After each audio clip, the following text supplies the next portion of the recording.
Uh, Good evening, everyone. My name's Brett Littler. I work with the local land services. I'll be one of the presenters and also host this evening. This workshop this evening is brought to you by the Drought Adoption Officer Program. The Drought Adoption Officer Program receives funding from the Australian Government Future Drought Fund through the Southern New South Wales Innovation Hub and the Southern Queensland Northern New South Wales Hub. And they're bringing you this here this evening.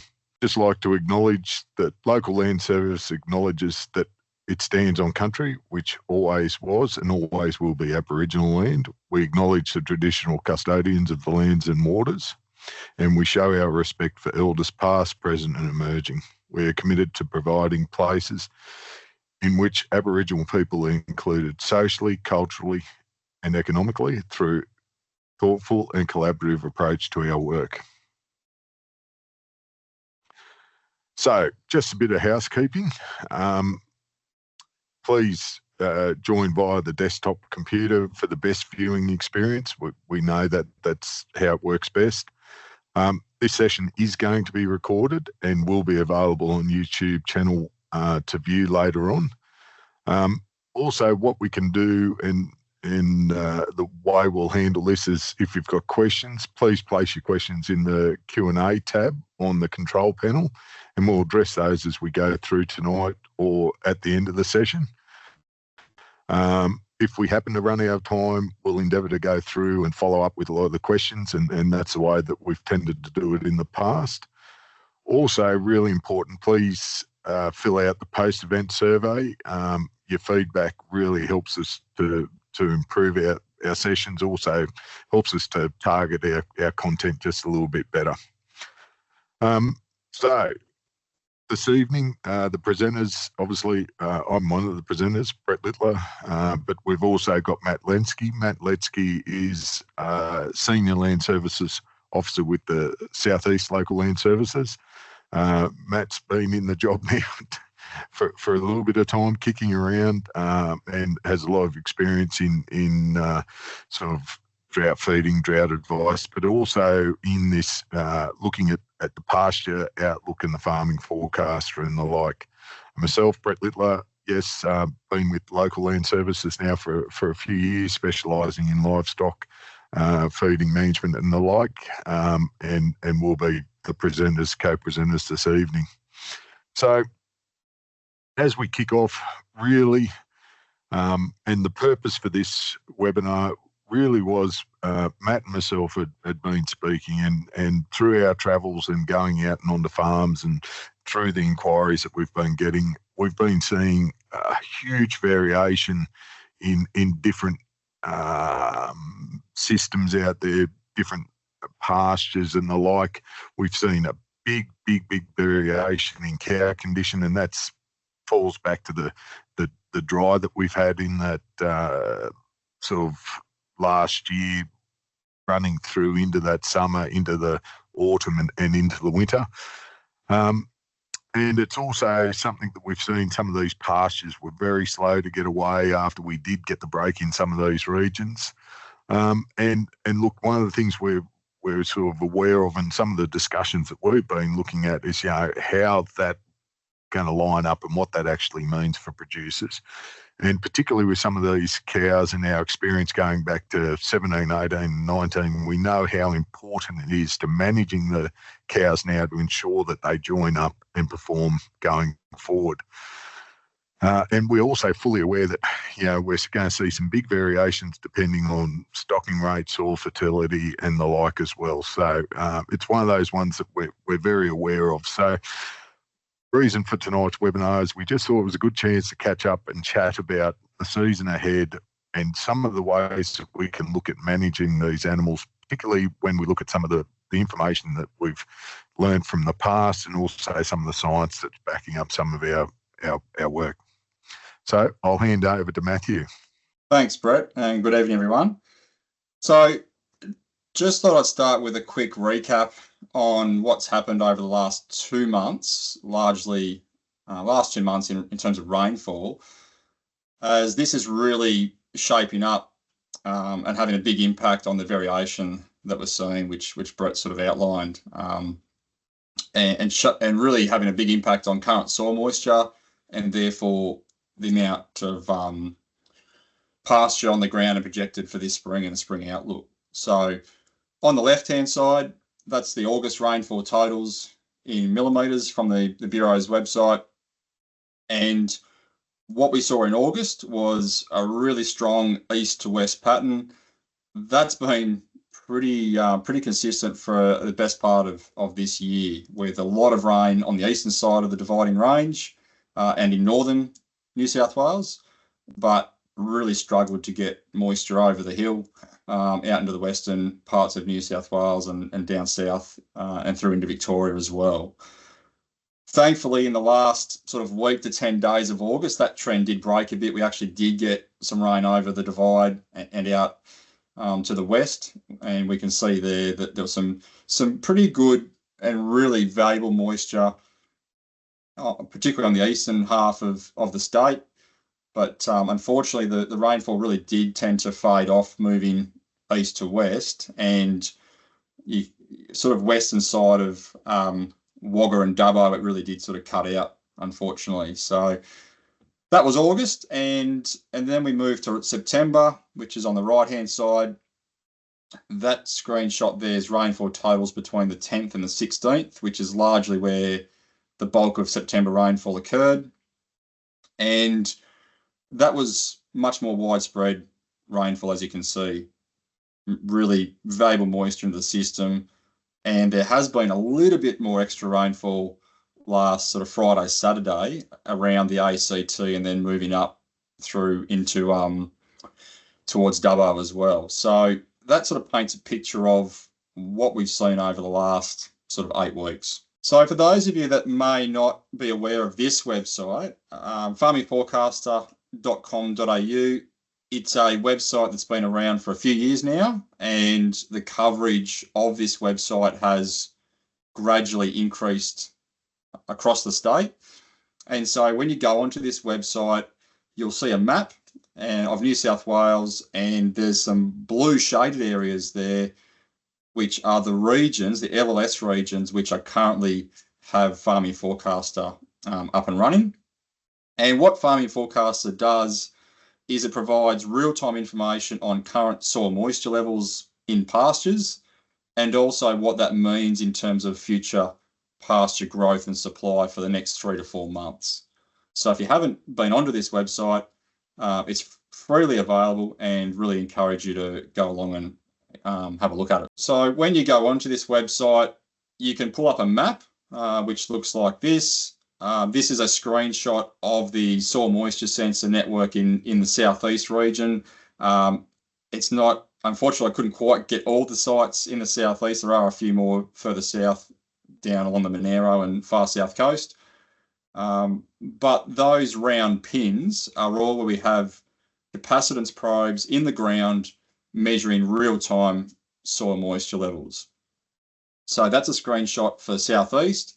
And what I did here is I actually went into Riverina and grabbed another screenshot and tried to sort of stitch them together to paint a bit of a picture of what we're seeing more broadly. So we've now grabbed the screenshot from the Riverina, and you can see there that's their network of probes through the Riverina LLS region. And finally, we have a screenshot in the bottom left-hand corner, which shows the network of moisture sensors which are in the Murray region.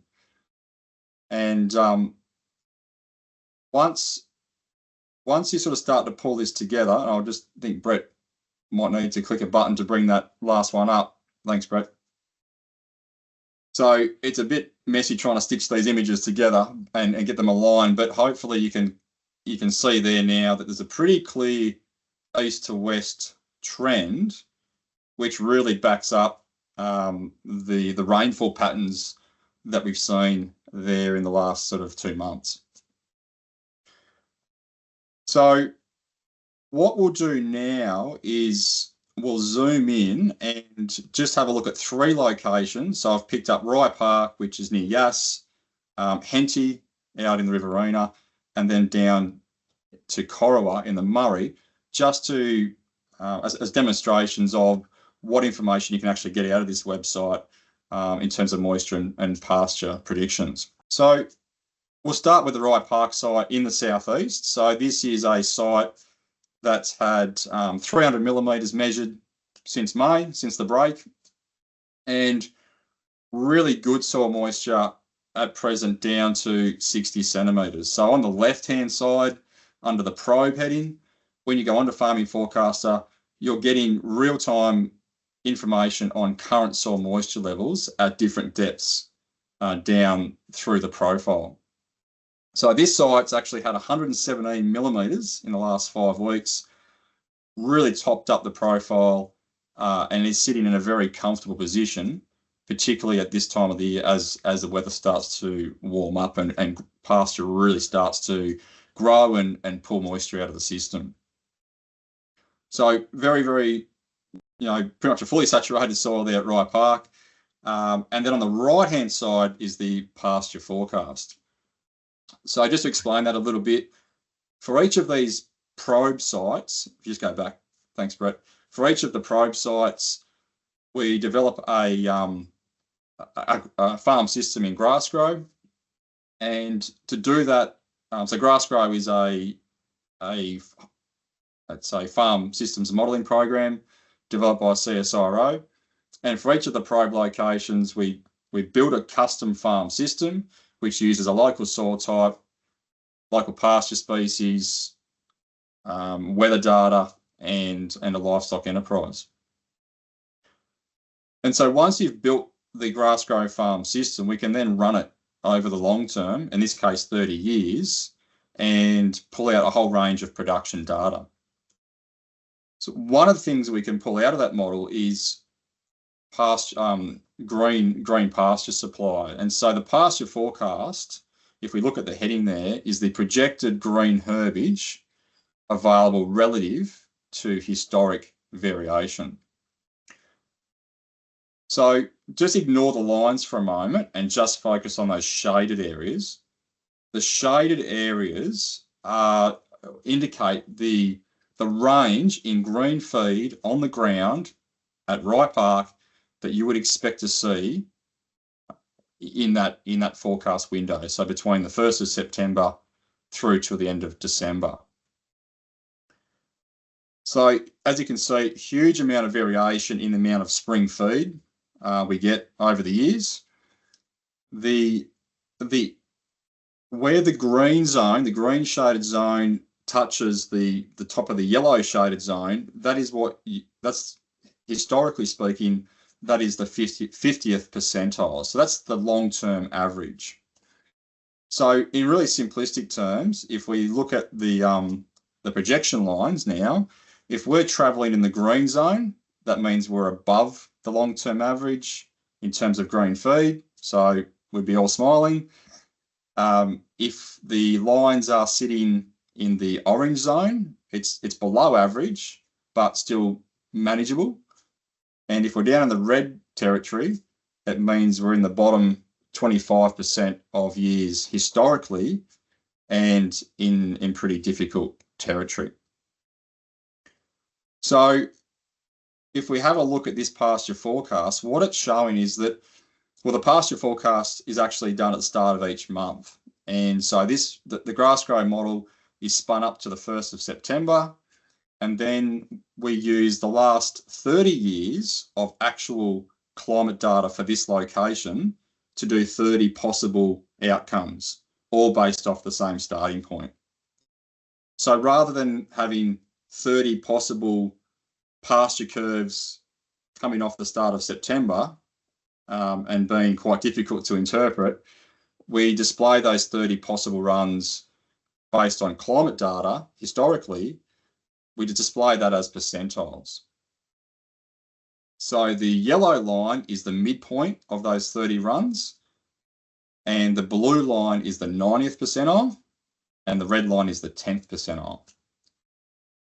So another way of looking at this is the yellow line is what's likely to happen on average going forward. If we had really, really good conditions for growth, the blue line is where things could possibly get to.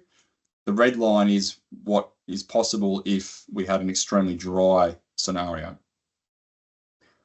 So looking at Rye Park, in summary, if we look at the starting point at the start of September, we started off in pretty difficult territory. So down in that red shaded zone, and that's really because we had, a late autumn break, a really tough winter, like a lot of areas in the south, came out of winter well below average in terms of green feed, and now we can see we're starting to climb out of the red zone and get up into just the tip of the orange sort of zone, if you like. So things are definitely improving, and we've seen that in the paddock in the Ass district in the recent weeks, that things are really starting to take off.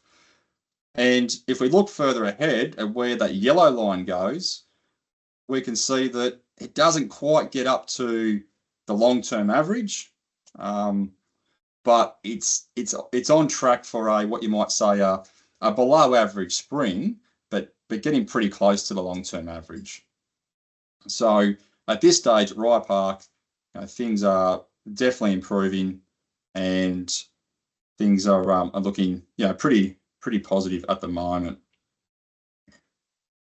The pasture forecast will actually be updated in about a week's time, so it'll start then from the 1st of October.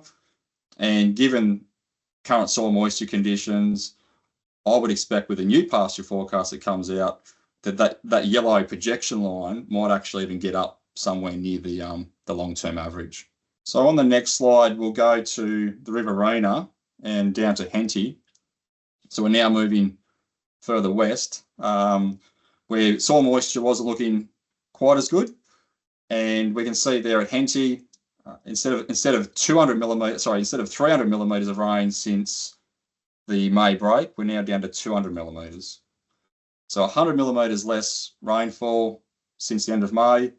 And as you can see there with the soil moisture sensor readings, when rather than having up around 100%, we're now down in the 30s and 40s.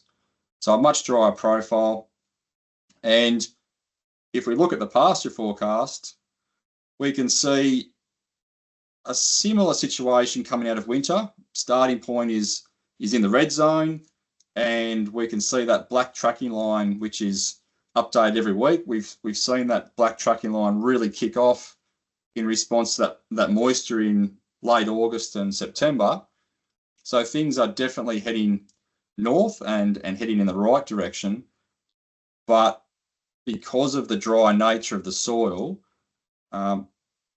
follow-up rainfall in the next sort of fortnight, 3 weeks is going to be really important to keep pasture going and to keep driving things up towards that, into that orange zone and get some sort of spring. So Corowa, unfortunately, has missed out on the rain a bit more, and we're now seeing a much drier profile again. So Corowa really is struggling for moisture. And if we look at the pasture forecast, a similar situation where it's starting the red zone, and the forecast at the start of September wasn't looking very good at all. So the yellow projection line is really struggling to get out of the red zone and getting an above average spring rainfall was really required there to keep things going and get some sort of spring. So a bit like Henty, a bit of recent rain has kicked things, and we're starting to head in the right direction.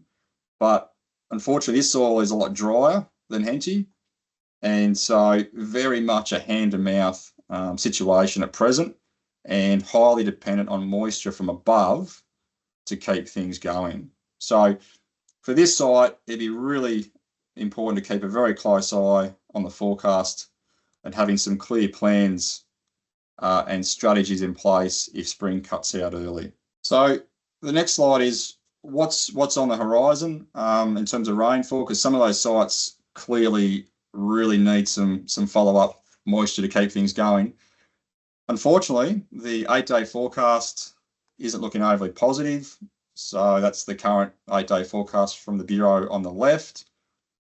And I suppose the more longer term forecast, so on the right hand side, this is a current forecast for above average, the chance of above average median rainfall for October. And even though the map is still looking fairly positive in terms of chances of exceeding rainfall in I suppose the southern part of the state and those areas that are really needing rainfall, it's the forecast has really, from the Bureau for October, has really backed off compared to what it was showing in previous updates. So yeah, it's just what, unfortunately, the big wet spring hasn't really got cranked up as yet. So in summary, soil moisture at present, as you can see, is highly variable. Some areas have good moisture to depth and are on track to get a spring. Some areas are still very dry and rain in the coming weeks will be critical. Spring pasture conditions will be a key factor in driving cow-calf performance and management strategies going ahead. And if spring goes with you, even though if your cow condition at the moment, you think, oh, cows are pretty light, if spring goes with you, that's certainly going to help getting cows on that rising plane of nutrition and backing calf. So that's a quick snapshot of current seasonal conditions. If we now turn to our focus on the breeding side of things and what cows are really, where they're up to in their cycles, the one thing that we've known for a long time in beef enterprises is that profitability of our beef herds is driven by two things, and that's stocking rate and fertility. So the job of a female in a beef breeding production system is to conceive as early as possible in the joining period, deliver a live calf, and raise it until weaning within every 12-month period of her breeding life. So the primary target of any beef herd is one calf per cow per year. Now, one of the difficulties in achieving this target is this long gestation period that cattle have of around 280 days. And so after calving, we have a period where cows are putting basically all of their energy into lactation. And as a result, they stop cycling for a period of time, which is that yellow wedge in the pie chart, which is return to estrus. The length of that period in terms of returning to estrus and cycling again varies considerably depending on a whole range of factors. But if we are to achieve our one calf per cow per year target, we need to get her cycling as quickly as possible and ideally within 55 days. And if we hit the 55-day target, that gives her about 30 days or 1.5 cycles, because the cycle's around 21 days, gives her about 1.5 cycles to conceive and achieve that 365-day time frame.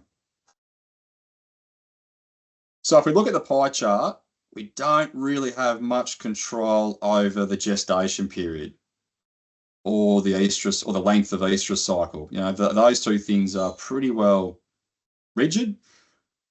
The thing that we can manage and we have greatest degree of control over is the yellow wedge in that pie chart, getting cows cycling and back up and going again. So what are the major things that influence return to estrus? So research has shown that the unestrus period, that yellow wedge in the chart, is heavily influenced by body condition at calving or fat score and nutrition in early lactation. So fat score and nutrition are key, and age also is a factor. So this graph's actually out of the More Beef from Pastures manual, and if we just focus on the green line first, what we can see that if the green line is good feed, so that's good feed in early lactation. If cows calve down in that 2.5 to 3.5 fat score, which is our ideal target window at the point of calving. If they calve down in that sort of fat score on good feed, which is the green line, if we look across to the left-hand side, which is the days from calving to first heat, we can see there that they're quite easily making that 55-day target. If we look through there on the green line, you're seeing it at around about between sort of 22 days to about 40 days in terms of getting back into and start cycling again. If we look at the blue line is now poor feed post-calving. And so even if they are in good fat score at calving and we've met that target, if cows are really struggling from a nutrition point of view, then we can see that blue line going above that target of 55 days, which means that she'll conceive later in the joining period. And if she's conceived late in the joining period, she's not going to achieve that goal of one calf per cow per year. So she slips a bit later back in the group. There was a research trial done many years ago now at the Grafton Research Station, and it was a really interesting piece of work because it actually teased this out a bit more. And what they did is they looked at the impact of both fat score and nutrition on conception rates in first calvers. So what they did is they had a group of first calvers and they manipulated the nutrition during pregnancy. So they had two groups. One group calved down in that ideal fat score range of 2.5 to 3, whereas the other group, they were managed to be well below that target. They were the low plane, and they calved down in a fat score of 1 to 1.5. So two groups, very, very different fat scores. And then they looked at different planes of nutrition during early lactation between calving and the bulls going out to look at the combined effect. So the first group was the high, and those first calvers that calved down in fat score 2.5 to 3 on good nutrition that were at least holding or slightly gaining weight through that period, their conception rate came out at 97%, which is a great result. The low group that calved down in sort of 1 to 1.5 score, they were also given high plane of nutrition. And interestingly, they came out at 86% conception rate. So nutrition actually was able to compensate for lack of fat score, to a very large degree. The other two groups were the low plane nutrition groups, and it's interesting that even though there's that group there that calved down in 2.5 to 3 score, if they were under the pump nutritionally and losing 0.6 to 0.8 a day, we had a fertility check there down at around 70% conception rate. And the low group that also had poor nutrition, we saw a big drop off in conception rate, down at 47% back in calf. So the key messages out of this was that the fat score at the point of calving has the biggest impact on conception rates, but post-calving nutrition is also important. The other thing is that good nutrition in early lactation, and I think this is the big message in years like this, that good nutrition in early lactation can really help to compensate for a suboptimal fat score at calving. And even though this work was done on first calvers, and they are the hardest age group to get back into calf, the general principles that we're seeing here on this work certainly applies to older mature cows as well. No worries. Thanks, Matt. Sorry for a couple of the glitches with my changeovers. So I suppose the question is really, where are your cows now? What condition are they in? How do we tell, really looking at them? Here we've got two cows. The darker cow on the right, this is a cow that's in that fat score 3. So, going back to Matt's previous stuff, it's in that higher group. and also the lighter cow, she's in that higher group as well, but in fat score too. Looking at these cows, it's pretty easy to tell the difference in fatness and looking at them. And you can really see with that cow on the right-hand side, the darker cow, that seam in the back hindquarters filled. There's a little bit of fat around the tail head, the flanks out. There's a little bit in that brisket. And you can see that cow's definitely got a little bit more cover. And both these photos were taken on the same day, on the same property, and these cows were all run in the same paddock. But you can see this cow on the left-hand side is just doing it not quite as well, hasn't quite got that fatness there. You can see the bit of that seam in that back hind quarter. And this cow, when we scanned her up, she came in at that fat score 2, but scanned up at 5 millimetres of fat on the P8 side.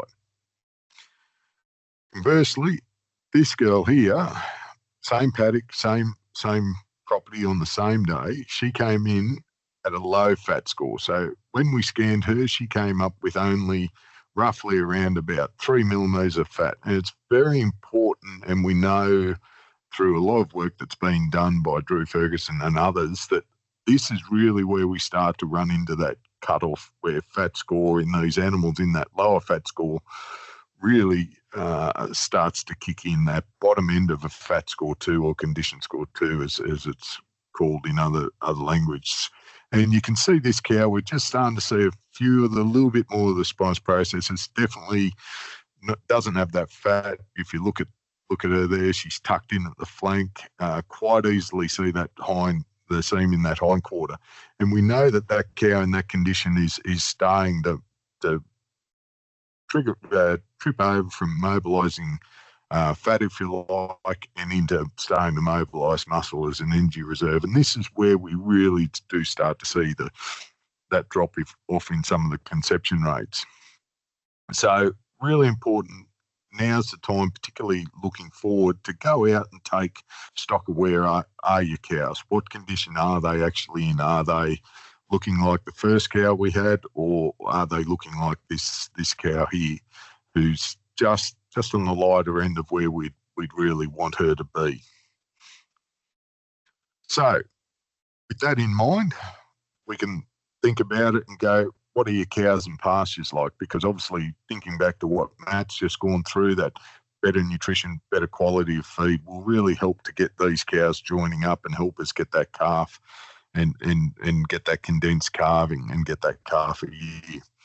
The cow here, she's actually a top end of fat score 3. You start to see a lot more fat around that tail head, right through, a little bit starting to come behind the shoulders and into that brisket, and the flanks popped and the like.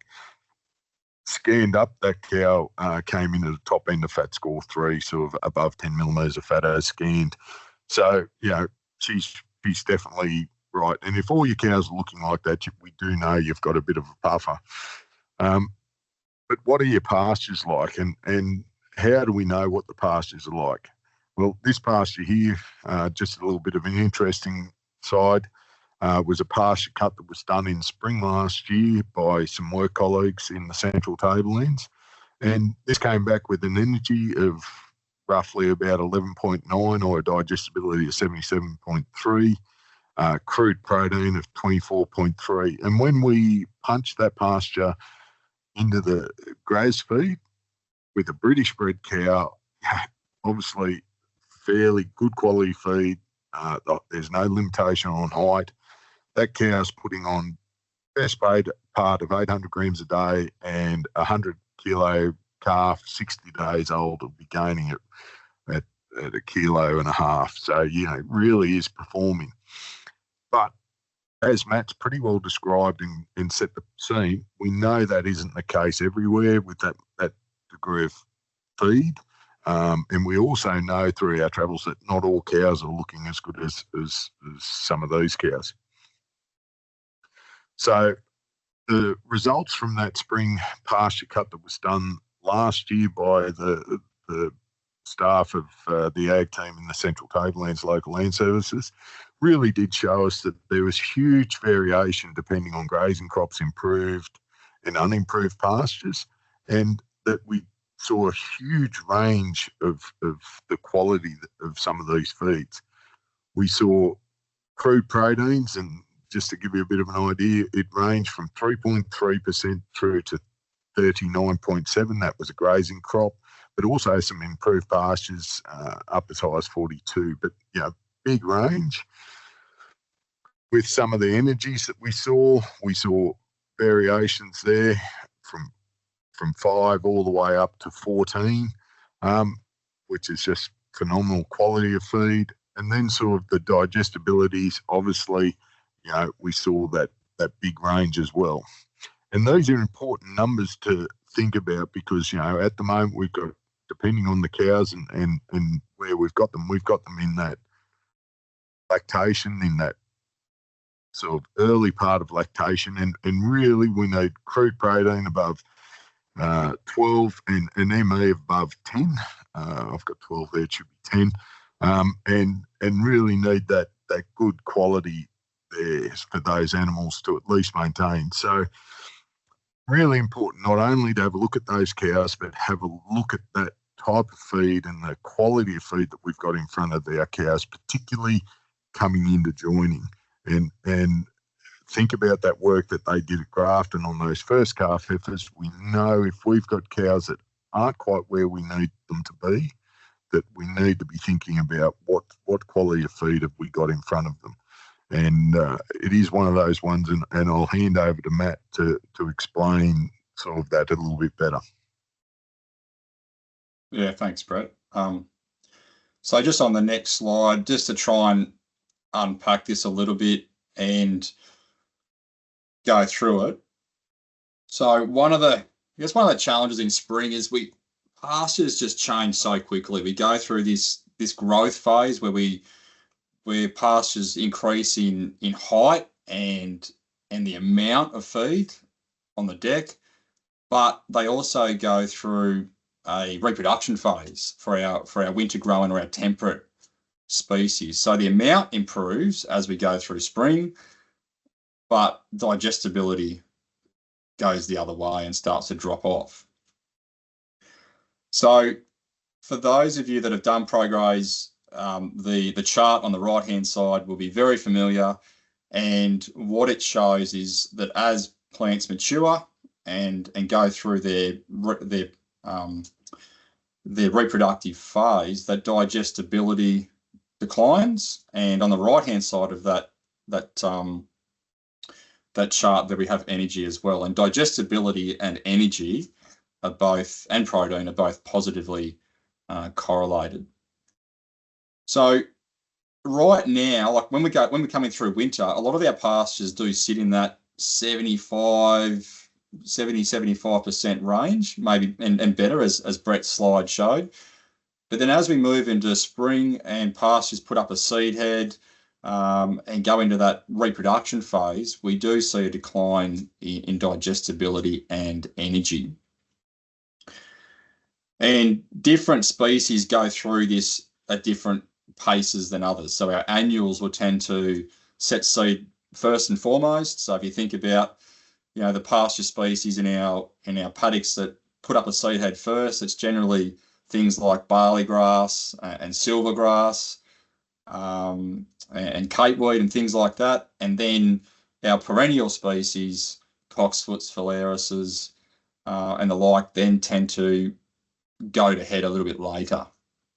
And so stock are really good at picking up the most digestible part of the pasture, and they will do their very best to select out parts of the paddock and parts of the pasture and the species that have the best digestibility, the best energy and the best protein. So I guess the key message here is that pasture assessment in spring is particularly difficult because it is rapidly changing. So one of the things that we can do to try and work through, okay, we've got cows with calves at foot and we're trying to set them up to drive lactation and prevent excessive weight loss so they can start cycling and get back into calf. So peak milk yield occurs around about 4 to 6 weeks after birth. And so we want really good nutrition in the first 2 months of lactation to really set up the lactation curve, and also to get cows in a positive energy balance as quickly as they can so they can start cycling. So the chart, this is a table now at 2 months into lactation, and I've crunched these numbers using grass feed. And if we look at the table, if we've got high quality feed, 75%, the rest of the table shows the pasture height that we need at different digestibilities at 2 months into lactation to actually get a positive for the cows to at least be holding or putting a little bit of weight on, and to be getting good weight into that calf. So if you've got 75% digestible, you need about 3.5 centimetres of height in that feed. Once we get to 70% digestible, it goes up to about 5 centimetres to get that same level of performance. And at 65% digestible, we're now up to 10 centimetres to get that same level of performance.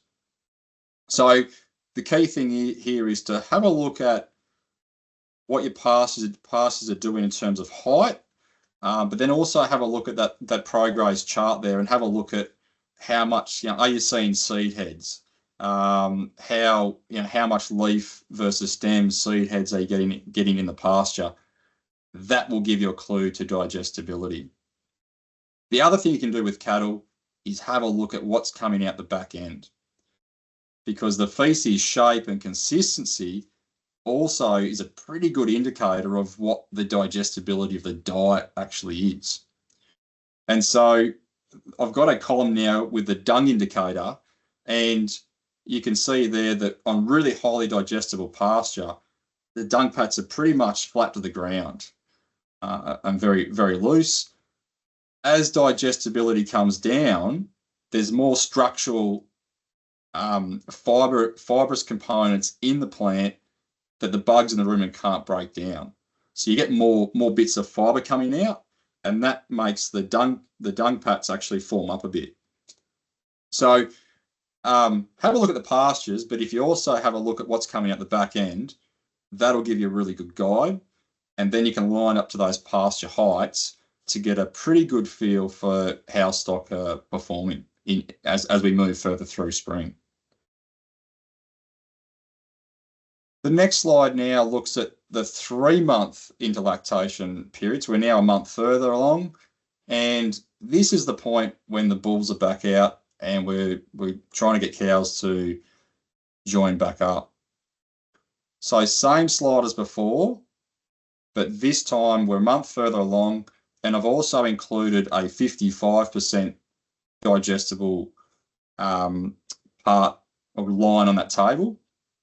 And what we know is that once pastures go from green to yellow, or they've hayed off and moisture's cut out, pastures generally sit at around 60% digestible. So at that point, we can see that the dung pats are really starting to form up. And once we get around about 60% digestible, so the green's sort of gone out of the system, and we're now onto really, onto dead, dry pasture, the pastures have paid off, that's really the trigger to go in with some supplement to really help prevent cows from slipping and losing weight. And it's interesting, if you have a look at that last line, if you compare the 65% digestible column or row compared to the 55, and you compare the 10 centimetre lines, at 10 centimetres at 60% digestible, the cow's putting on 0.5 a day, 1.4 kilos in the calf. So that's actually going pretty well. If you compare that to the 55% at the same height, the cows are now losing almost half a kilo a day, and our calf growth rate has dropped back to 0.6, so less than half. So it just goes to show that things can drop away quite considerably once that green feed drops out of the system. So keep a really close eye on that. Thanks, Brett. So really, Matt's pretty well covered it. The nutrition is really going to be dependent on the pasture. And if you haven't got that quality pasture there, we're starting to see that dung start to get a bit high.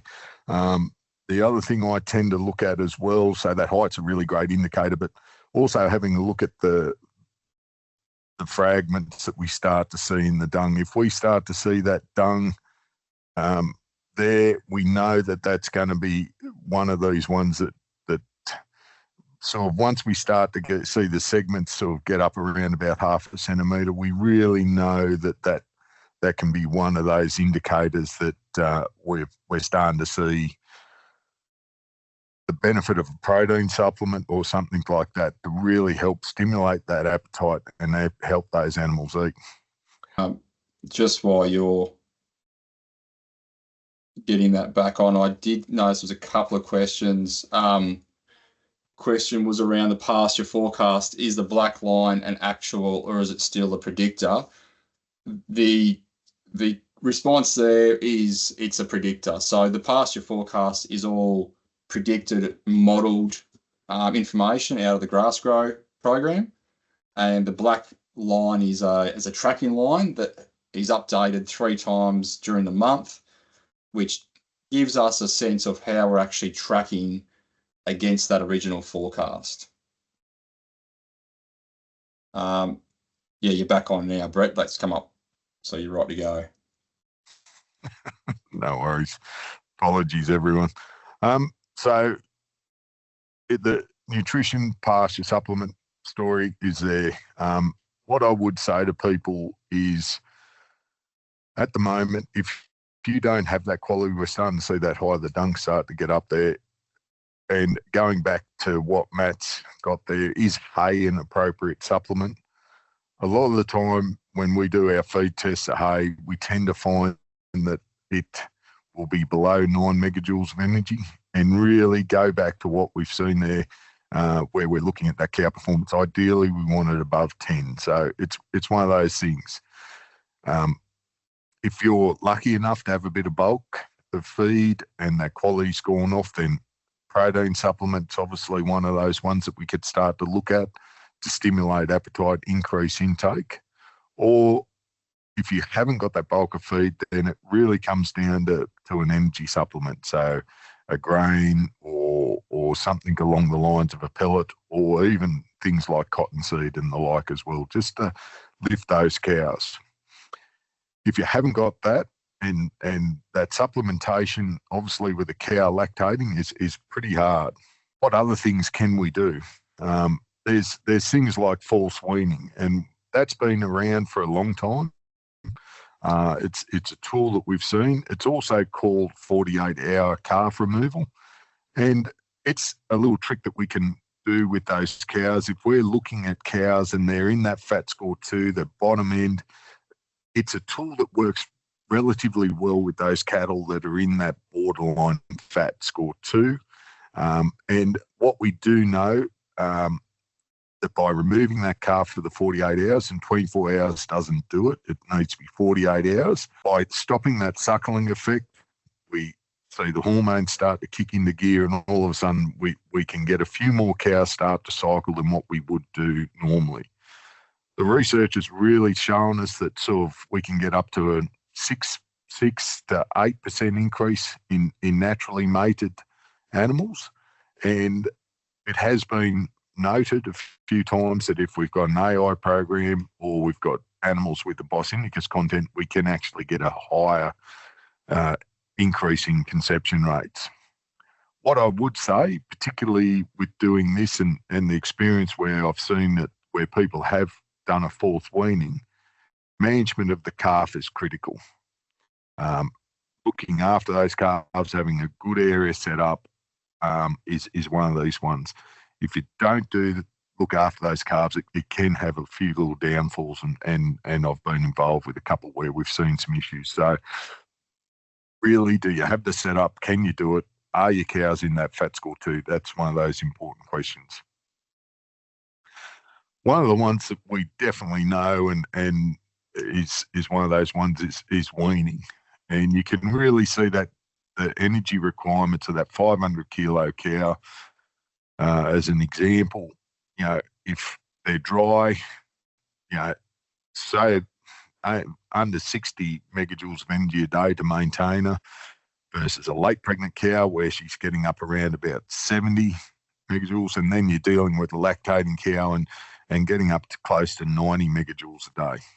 And if you've got cows that are very big milkers, the more they milk, the more energy they require. You know, they can be up over 100 megajoules a day. So all of a sudden, by weaning that calf, we drop that nutritional demand.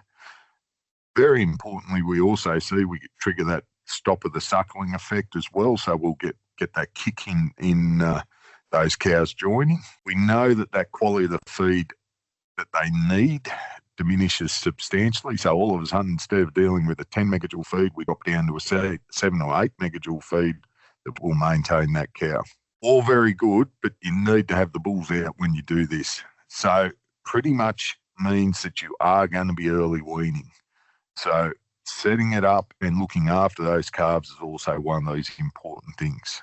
So really good idea. What we do know, by weaning those calves off, you give those cows, particularly if they're in that lower end of fat score 2, to gain condition. And we know that a fat score is somewhere in the vicinity around about, depending on the cow, about 70 kilos. So if we've got a cow that's dropped from that fat score 3 into that fat score 2, we really need to give it that time to gain that extra weight. So, and the other thing to be really aware of, if we are early weaning these calves, that we need to have them educated and used to what we're going to feed, to really ensure that we get them to grow and grow well. And it's been done successfully for years and years, and it is one of these really important ones that, for success, that you do look at weaning and weaning early. Matt?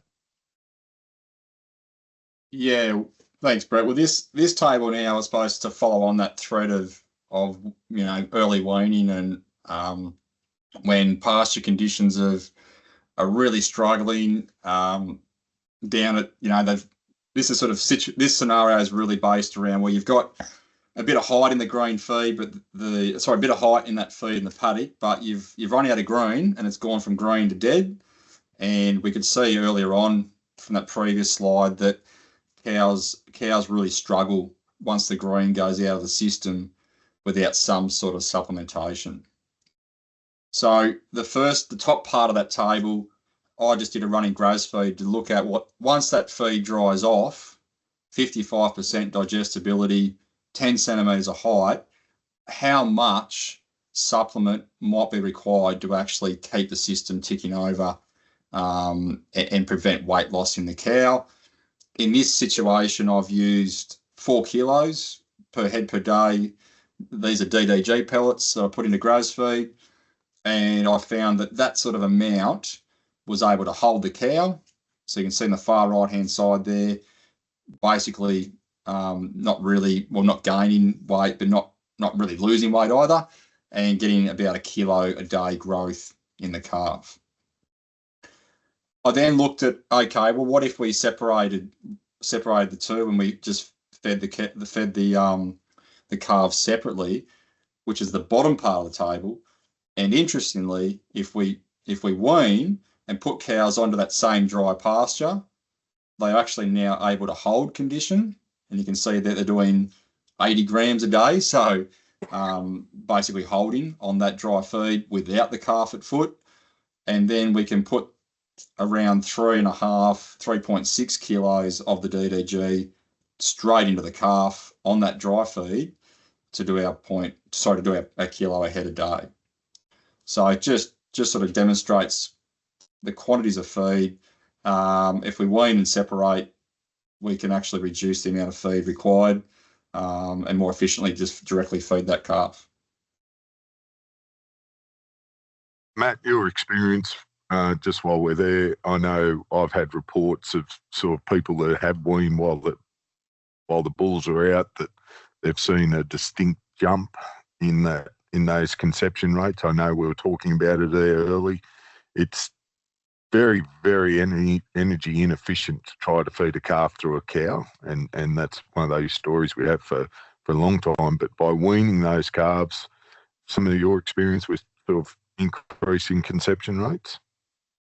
Yeah, back in the 2018-19 period, in that drought, we ran a number of workshops in the southeast where we were really under similar conditions in terms of fat scoring cows at this time of the year, but the pasture outlook was certainly looking grim, and all these techniques around early weaning and false weaning and spike feed and thing we were talking about. And a number of producers up this way actually went home and did wean during the joining period, and they noted that there was a significant increase and spike around that time when they came to do preg testing. So yeah, they were quite happy and pleased with how effective it was, weaning calves off cows during joining, what it actually did in terms of getting cows back into calf.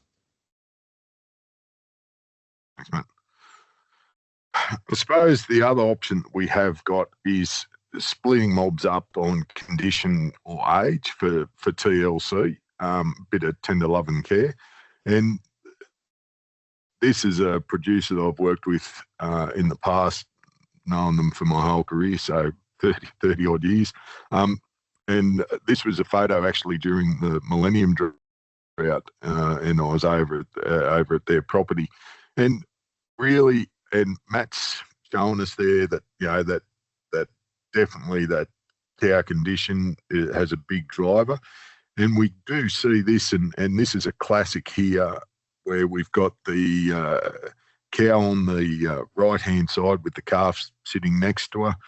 You can really see that, you can see that seam in the back hind quarter, no fat around that tail. She's tucked right up in that twist, the flanks in.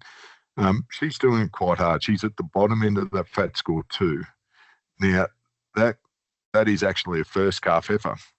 Whereas you compare her to the cow on the left, that's a mature cow.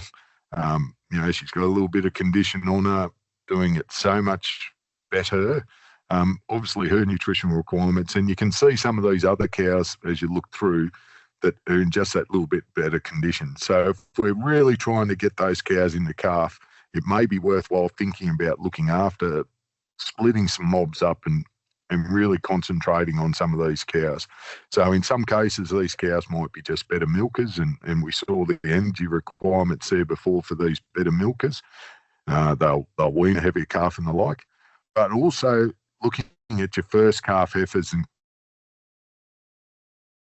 cows, and it's one of these ones that we really do know that cow age will have a distinct effect on their performance. So if all of a sudden, in their ability to get back into calf. So we look at this table here, we can really see that, days after calving, so 40, 50 through to 100, cows older than 5 years, that they're more likely to get back into calf earlier, far more successful, whereas your younger cows, we know, particularly with those second calvers, and Matt mentioned it before, are going to do it a lot harder. They're harder to get that calf through and get them up. So it's one of those things that you really need to do.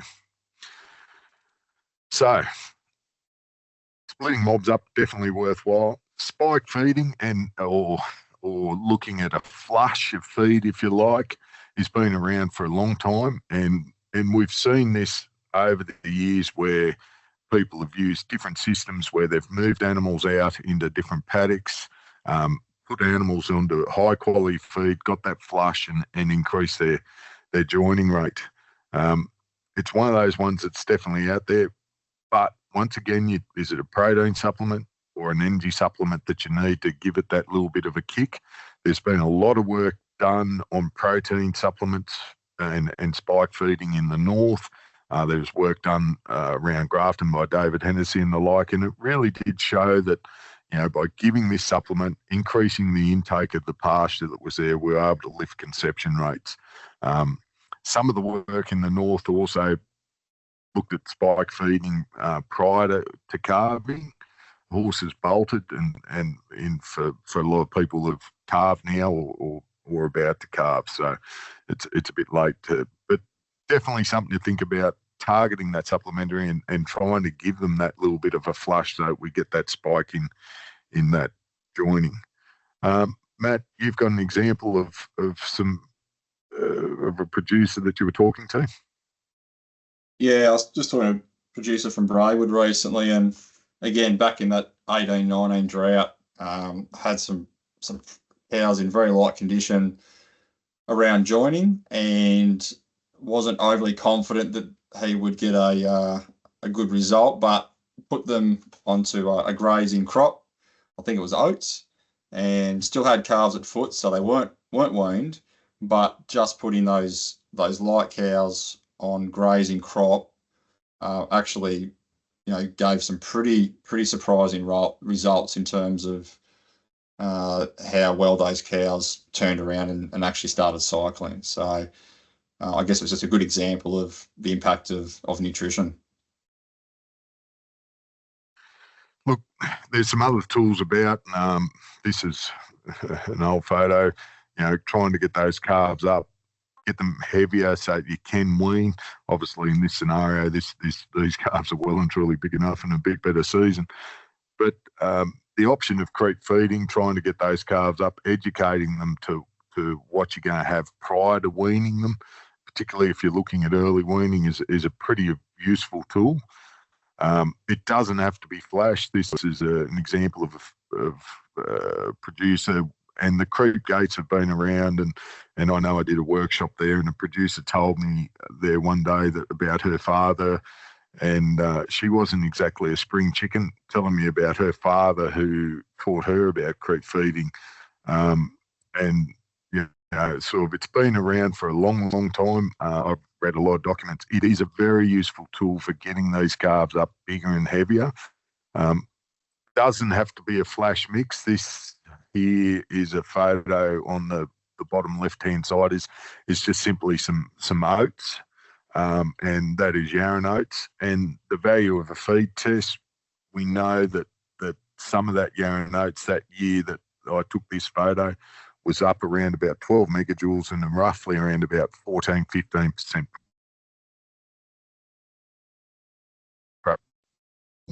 for getting those calves up bigger and heavier.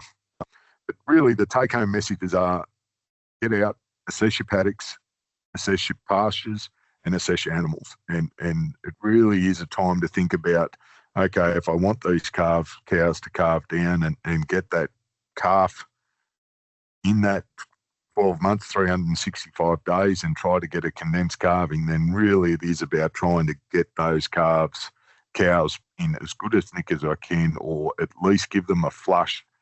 And that can either be by weaning the calves off them or by feeding them something suitable and appropriate, and to get them to where we need them. So Matt, that sort of wraps up where we're at the moment. Hopefully everyone's sort of starting to look a bit more on the right rather than the left of that photo, but the picture's there. But are there any questions? Thanks, Brett. I did have a couple of questions that have come through, so we might just go through those. One question here, if you had an AI program lined up, when would you do the false weaning in relation to AI? I'd have it done before it, because we know it will trigger them and trigger them up into cycling, and I wouldn't be messing around with when I do it where I'm starting to play around with the drugs and the seeders and the program. So I'd have it, because you're going to end up with some disruption. Kathy just had a question. What do you mean by protein supplement? Can you talk through types of protein supplements? And then it's got a question mark around blocks. Look, generally we find blocks are good at minimising weight loss. They don't stop it. When I'm talking about protein supplements, we know that with urea, I'm tending to talk more about dry licks, and those dry licks have usually got urea in them or a protein meal. And I'm also talking there about protein meals, and we know that with those that we stimulate the appetite, and they'll eat sort of somewhere in the vicinity around about that 12 to 22-24% increase in intake. Doesn't change the quality of their eating, but it helps drive the appetite and put increased throughput. I'm a big fan of protein meals. I'm also a big fan of lupins and the like. And the other thing that we have been using a lot lately is cottonseed in a lot of areas where there simply isn't that bulk. And we know with cottonseed you're getting energy as well as protein. Generally, we find we get our best performance with protein supplement that has got a protein meal in it rather than just a straight urea or sulfate ammonia as a protein source.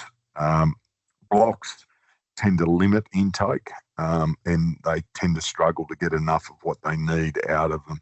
Whereas a lot of the time we tend to find with your dry licks or a protein meal that as long as you've got it set up right, you can get some very good performance out of them. So that's really what I'm talking about when I'm talking about protein supplementation.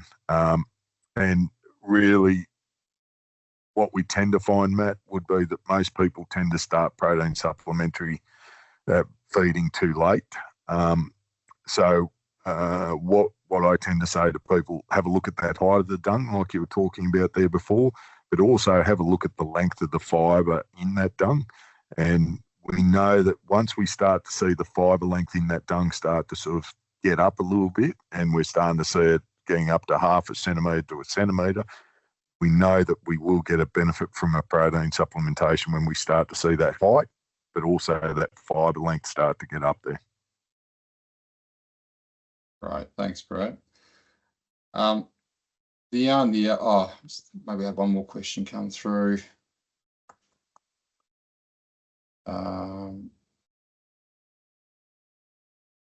A couple more have come through. So how do you set up a dry lick? Was a follow-up question. So you've had a bit of experience. One or two. Your dry licks always tend to introduce salt because a lot of your dry licks have got salt as an attractant in them. So I tend to use them to get rid of the craving and put that out first. Why I sort of look at it with your dry licks, particularly if they've got urea and the like on them, in them, is being aware of keeping the water off them. So some people will now see driving around containers that they've got plastic containers, they've got lids over the top of them and the like, troughing that's got lids, and that works well. I've seen people use old sheep feeders and things like that as a means to get those dry licks out. It's just a method, and generally with some of these dry licks, depending on and you can buy them direct from companies or you can make your own. Usually we're looking at sort of somewhere in the vicinity around about 150 through to around about 300 grams per head per day of those dry licks. So, obviously they're designed, the salt, to limit their intake, and also some of them will use sulfate ammonia, which is a bit unpalatable to limit their intake to stop that issue. And we know salt, once you get over 10% and stop that craving, that will help with will start to limit intake.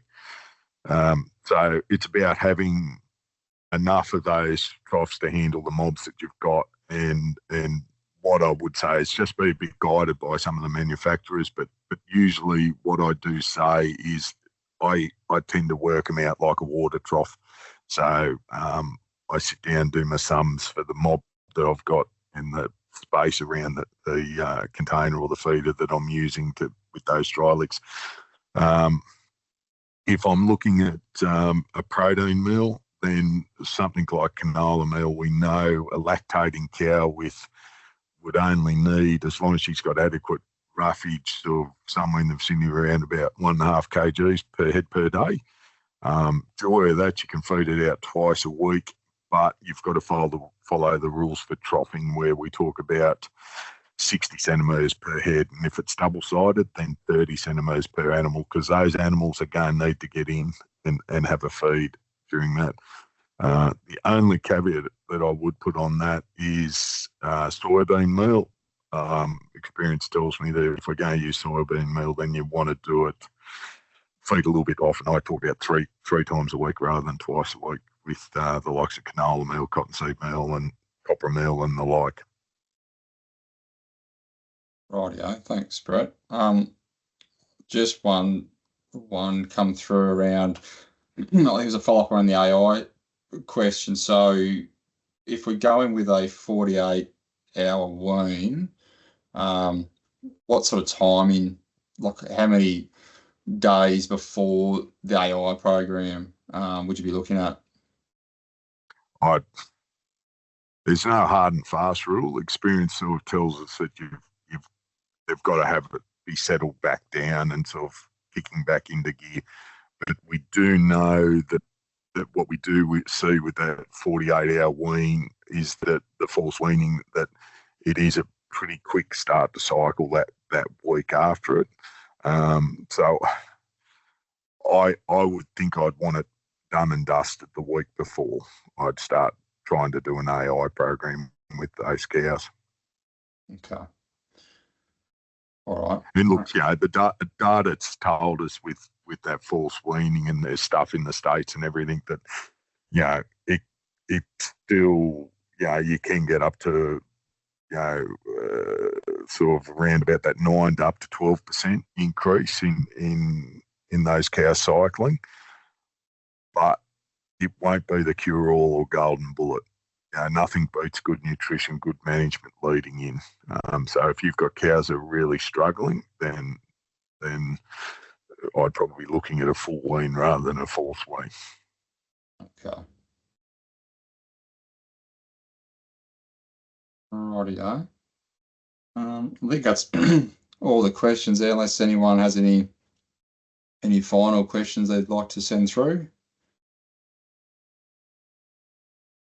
Well, we're pretty well close to time there, Matt. If people do have more questions, please feel free to fire them in. What we do have is the QR code. So if people could please scan that code to help us with the post-survey event and feedback. We will, obviously, this will be going up onto YouTube. Hopefully it doesn't catch me sneezing and also my internet dying. So I'm sure we can edit all that stuff out, Brett. I hope so. But thanks. Any more questions, Matt, before we sign off? No, I think we're getting a few thanks coming through. So thanks everyone for your attendance, and for sending those questions through. Thanks very much, everyone, for giving us your time this evening. Really appreciate it. Look, hopefully we'll get the rain and everything's great. But definitely, if people have got questions, reach out. We can have a chat. But be aware, it's a good time to have a look at your animals and look at the pasture we've got ahead. So thanks very much, everyone, for joining with us and hanging in there. Appreciate it, and apologies for the technical issues. And we'll catch us later on. Thank you. Great. Thanks, Brett. Thanks, everyone.